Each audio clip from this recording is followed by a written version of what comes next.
Hello and welcome to my Tunisian stitches collection. I'm Sarah. Today I'm showing you the Tunisian ocean stitch. It is not the easiest of stitches, I tell you right away, because though it is repetitive, its repetitions vary in a 2 rows pattern, and sometimes it can be difficult to keep track of this. Also, the Tunisian ocean stitch is worked on 2 levels. That is to say, you will be drawing up loops from the same row level you're working on and from the row below. But in spite of this, the Tunisian ocean stitch is a beautifully textured stitch, so don't worry, I can assure you that with my help and after a bit of practice, you will be able to work this stitch fluently. So, first of all, this stitch is worked in multiples of 3 plus 1. So here I have chained 10 stitches, which is 9, a multiple of 3 plus 1. And I'll start with my Tunisian ocean foundation row. So the forward pass is done as usual.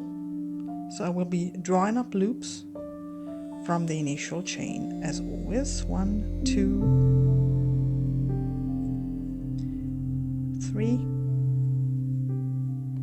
Oops. 4,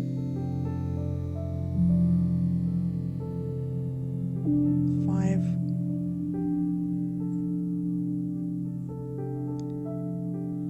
6, 7, 8, 9, and 10. Okay.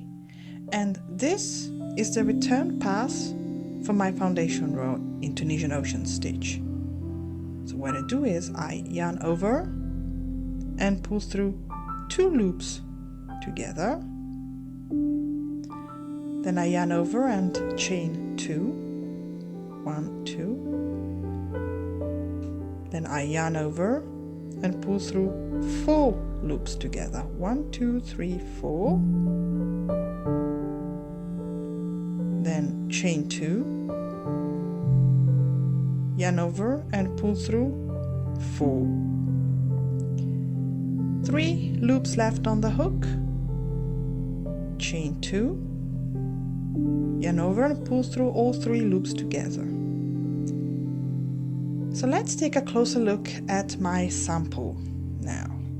So what I have here is a number of clusters of 3 stitches in the middle of my work, separated by chains of 3 stitches, these ones. And I have, in this case, half clusters at the beginning and at the end of my row. So, repetition number 1. I chain 1, skip the first half cluster top, and look for my chain of 3 stitches, 1, 2, 3, and insert the hook in the first of those 3 stitches, like this, and pull up a loop from there. Now, as I said, the ocean stitch is worked in 2 levels, so in this case we need to drop a loop from here, from the row below. But in this case, and in this case only, I'm going to work on the initial chain of my work, because I don't have a row below. So I need to drop a loop, inserting the hook from front to back in the space between the first half cluster and the first full cluster. So I don't need this bar here, the frontal bar, but I need to look for a small horizontal bar that's right behind it. It's right here. So I can tell you that this is not so easy at the beginning, but I promise it will become easier as you work. There. So you yarn over and let the yarn go through up on the hook. Now back to my chain of 3, I'll skip the middle chain and work right into the third one, which is this one, the one right before the next cluster of 3. So I insert the hook there, yarn over and pull the yarn through and up on the hook. There you go. Now I skip the next cluster top and look again for my chain of 3 stitches. There it is. And I'll insert the hook in the first of 3 stitches here. Okay? And pull up a loop from there. Now again, I need to work on the row below. So I go with my hook and look for a place behind this and in the middle of 2 clusters to drop a loop from. So it's this small horizontal back bar here. Yarn over and pull the yarn through and up on the hook.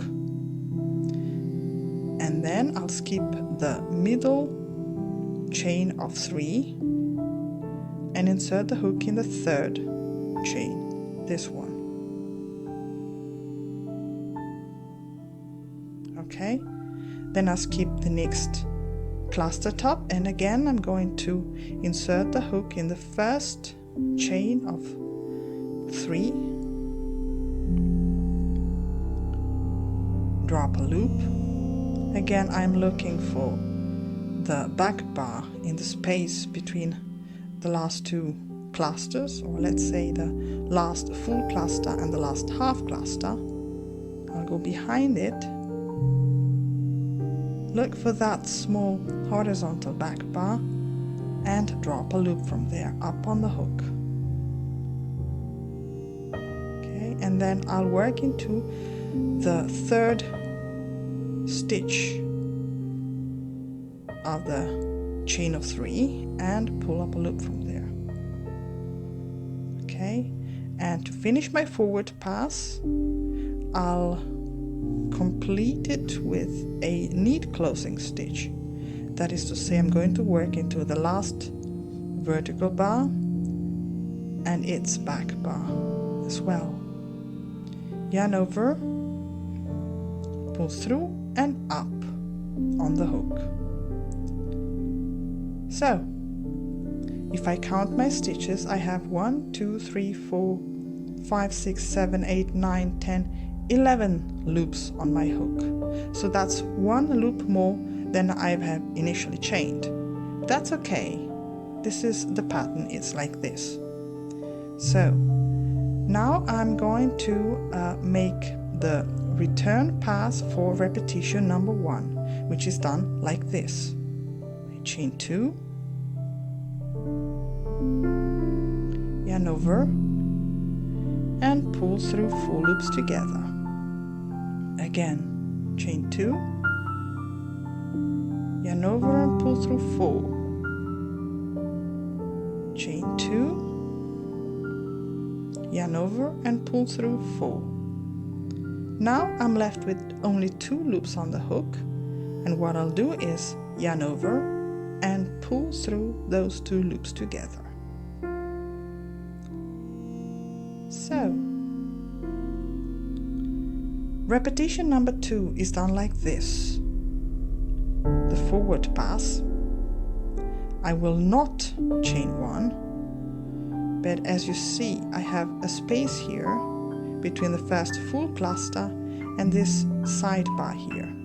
So what I do is I insert the hook in the space, in that space, as if in a Tunisian full stitch, grab the yarn and draw it up on my hook.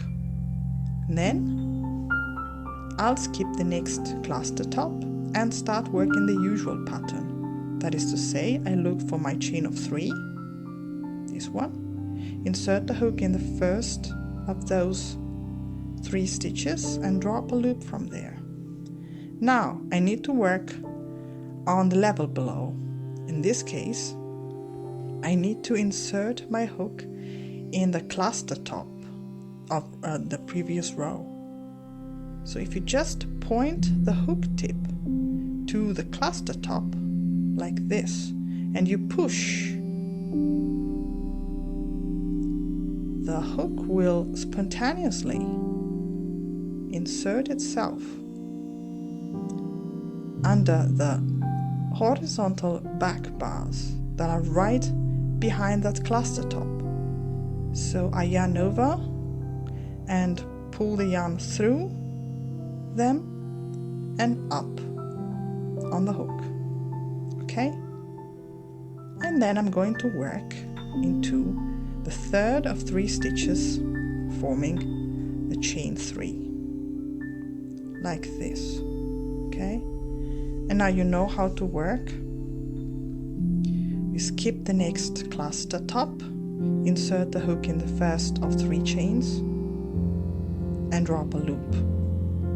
Then insert the hook in the cluster top below like this. You can already see the back bump actually. Can you see it? It peaks. So you just go there. You can turn your work slightly to the front to recognize where to insert your hook. Those 2 bars here. Okay, very easy to find and recognize. Grab the yarn, pull it through them and up on the hook. And then work into the third stitch of the chain 3.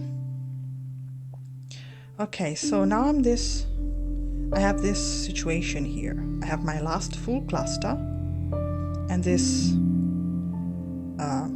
sidebar. So what I need to do is to go with my hook from front to back, insert it into that last space and look for those 2 small horizontal back bars here and pull up a loop from there like that, because I am forming a half cluster here, and now I am completing the forward pass with a neat closing stitch like this. Okay, and now I have once again 10 stitches on the hook. 6, 8, 10 stitches.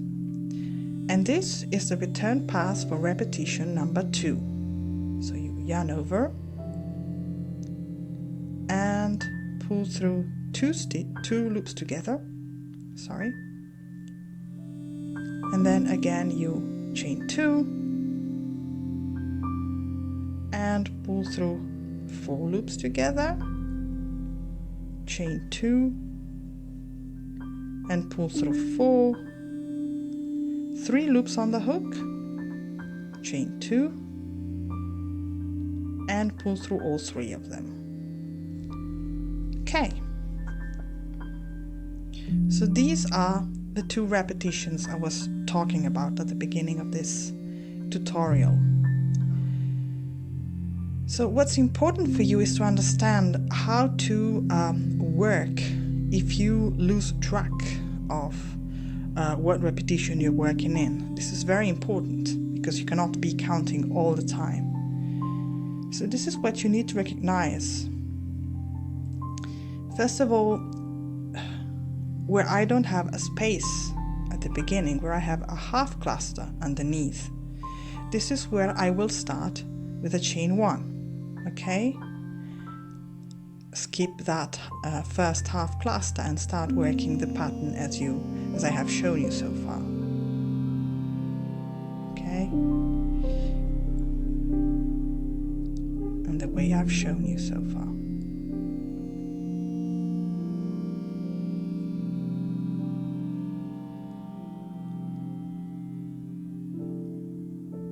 And once you work the main pattern, It's very easy and repetitive. This is always done in the same way. Okay.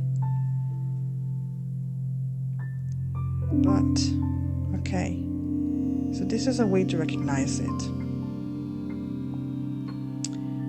I'll work my last cluster here.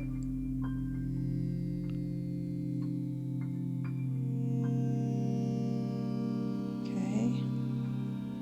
So now I may have doubts as to how to complete my forward pass. Okay.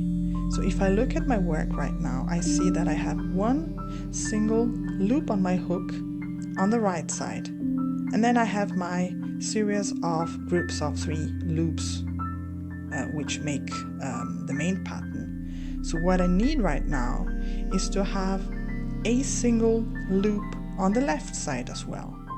And if I count my stitches, 3, 6, 9, 10, I know right away that this is repetition number 1, where I have to pull up a loop more on the hook than the number of loops I have chained initially.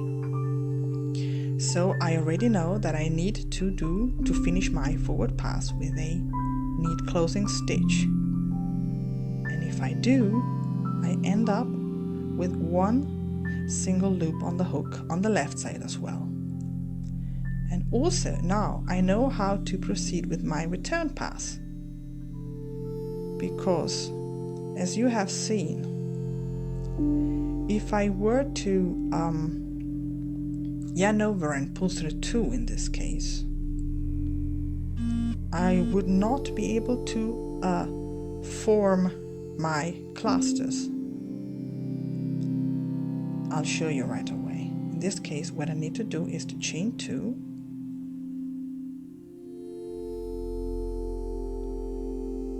yarn over and pull through 4. In this way, my cluster of 3 stitches is perfectly closed. If I did it the wrong way, I would immediately see that the design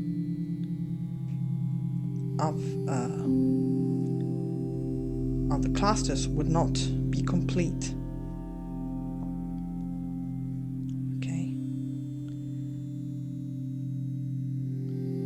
In this case, where I have 2 loops left on my hook, I already know that I need to yarn over and pull through all those 2. Okay, now again, I know how to complete, to go on, because I have that space right at the beginning, so I know I don't have to chain 1, but I need to insert my hook there and pull up a loop, and then to start working my standard pattern.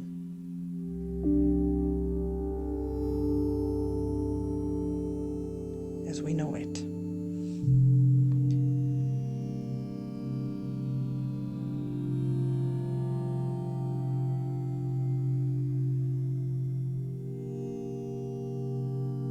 Okay, so here I am at the end. I have 3, 6, 8.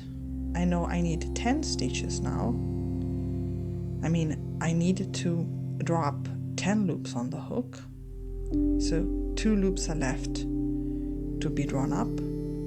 And what I do again, I will be finishing my forward pass by creating a half cluster on the left side as well, like this.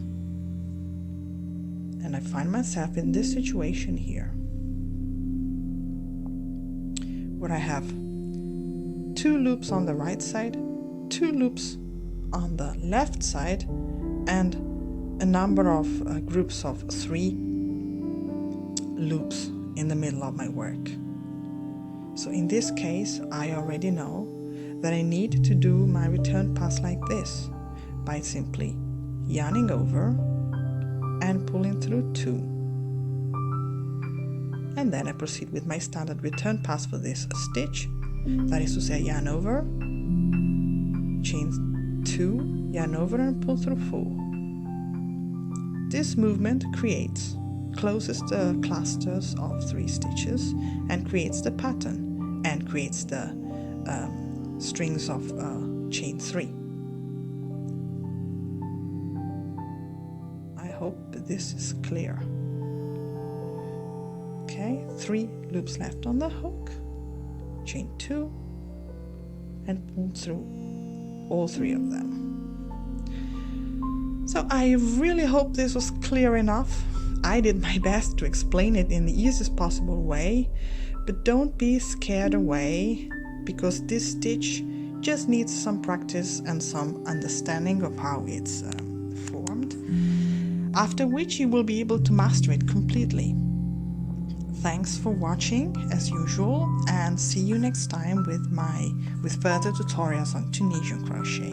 Bye bye.